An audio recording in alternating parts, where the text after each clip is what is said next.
لیکن لوگوں آئیو کرو والدین کی خدمت کا کرنے کا حکم ہے، اف بھی کرنا کی اجازت نہیں ہے، لیکن یہ تربیت اس وقت ہوگی جب والدین اپنی اولادوں کو اللہ رسول کا تابعدار بنائیں گے۔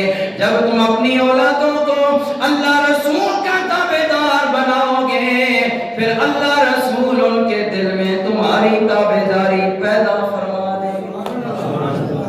اسی نہ خود اللہ رسول نے تابعدار تے نہ اولاد میں تابعدار کرنے، پھر کہنے جناب ساڑی اولاد تابعدار نہیں، کوئی تویز دیو جی مولوی صاحب کہ اڈی اولاد جنا فرما بردار ہو جائے، بیوی نو زیادہ اہمیت دینا، ساڑا پتر تے سانو اہمیت نہیں دینا، کوئی تعویذ دیو جو سیدھا ہو جائے۔ میں نے کہا جو تعویذ اللہ کے رسول 14 صدیاں پہلے دے کے گئے ہیں، تو 2 سال کی عمر میں بچے کو وہ تعویذ دیتا تو آج جوانی میں تجھے مولوی سے تعویذ دینے کی ضرورت نہ پڑتی۔ جو تعویذ اللہ رسول نے دیا ہے کہ اولاد کی تربیت دین اسلام کے مطابق کرو، بچہ 7 سال کا ہو جائے اسے نماز پڑھنے کا حکم دو، 10 سال کی اس کی عمر ہو جائے نماز نہ پڑھے، باپ کو مارنے کی ماں کو مارنے کی اجازت ہے، مار کر نماز پڑھائے۔ کتنے والدین ہیں میں سوال کر سکتا ہوں جنہوں نے اللہ اولاد دیتی تھوڑے بچے 10 سال کے ہو گئے، 7 سال کا نماز پڑھتا ہے یا نہیں پڑھتا؟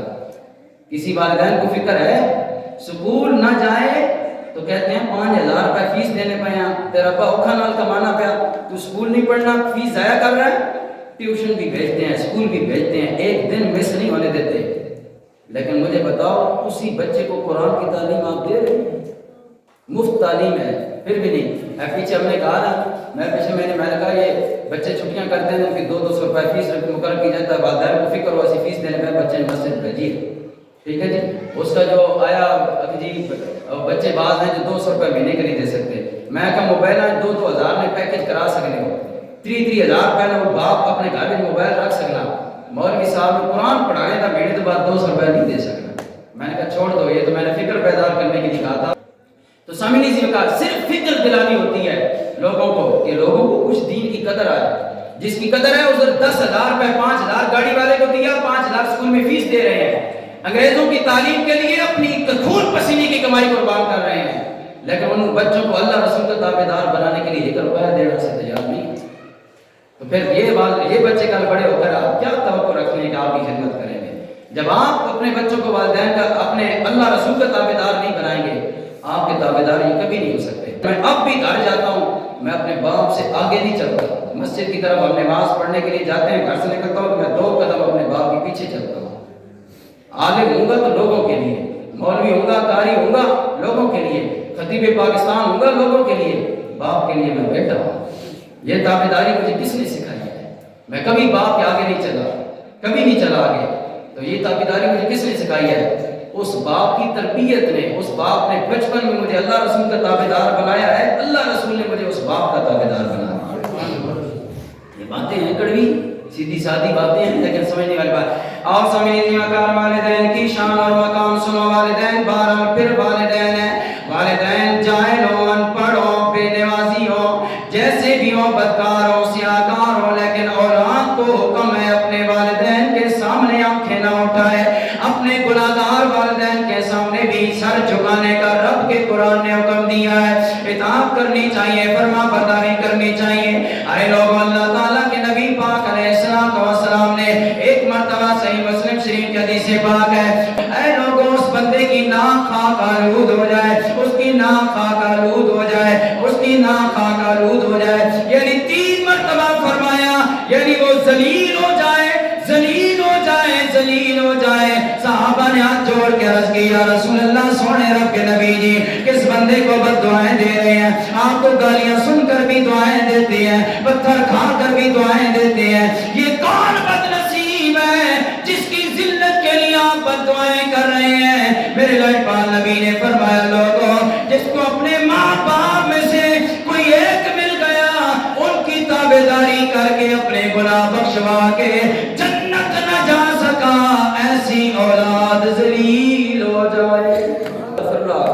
ہر گل تے سبحان اللہ نہیں، کوئی گل سمجھے کرو بھائی کہ کیڑی گل تے سبحان اللہ پڑھی تے کیڑی گل تے استغفر اللہ نہیں۔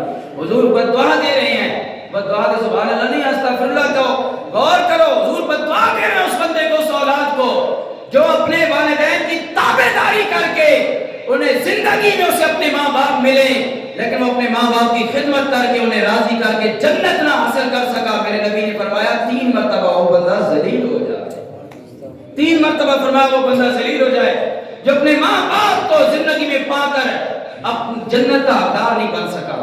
ارے لوگوں غور کرو میرے نبی پاک کے علماء، آج ہر بندہ چاہتا ہے، ہر مومن کی یہ خواہش ہے کہ مجھ پر رب راضی ہو جائے، مجھ پر رب، سارے بولو مجھ پر رب راضی ہو جائے۔ ہر بندے کی خواہش ہے یا نہیں کہ اللہ مجھ سے راضی ہو جائے؟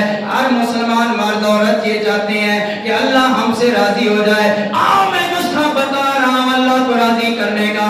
اللہ عبادت سے بھی راضی ہوتا ہے، نماز روزہ زکات سے بھی راضی ہوتا ہے، لیکن ان چیزوں سے پہلی ایک چیز بتا رہا ہوں، اللہ رسول کو ماننے کے بعد میرے نبی پاک نے فرمایا، اے لوگو رضا الرب فی رضا الوالد وسخط الرب فی سخط الوالد۔ اے لوگو سن لو، جس سے باپ ناراض ہو جائے اس سے کائنات کا رب ناراض ہو جاتا ہے، اور جس نے باپ کو راضی کر لیا اس نے کائنات کے رب کو راضی کر لیا۔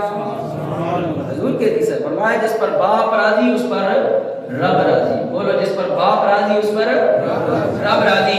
میرے نبی پاک علیہ السلام ترمذی شریف کے حدیث پاک جو میں نے تلاوت کی، فرمایا اے لوگو اگر اللہ کو راضی کرنا چاہتے ہو اپنے باپ کو راضی کر لو، جس پر باپ راضی اس پر کائنات کا رب راضی۔ لوگو باپ کو عظیم سمجھو، کائنات کی ساری بلندیاں چھو جاؤ لیکن اس مقام پر پہنچ کر بھی اپنے آپ کو ماں باپ کے قدموں کی خاک سمجھو، کیونکہ تم جو کچھ بھی ہو آسمانوں پر بھی اڑنے لگ پڑو، تم جو کچھ بھی ہوگے اپنے والدین کی وجہ سے ہوگے۔ والدین کو چھوڑ کر کوئی پیر فقیر نہیں بن سکتا۔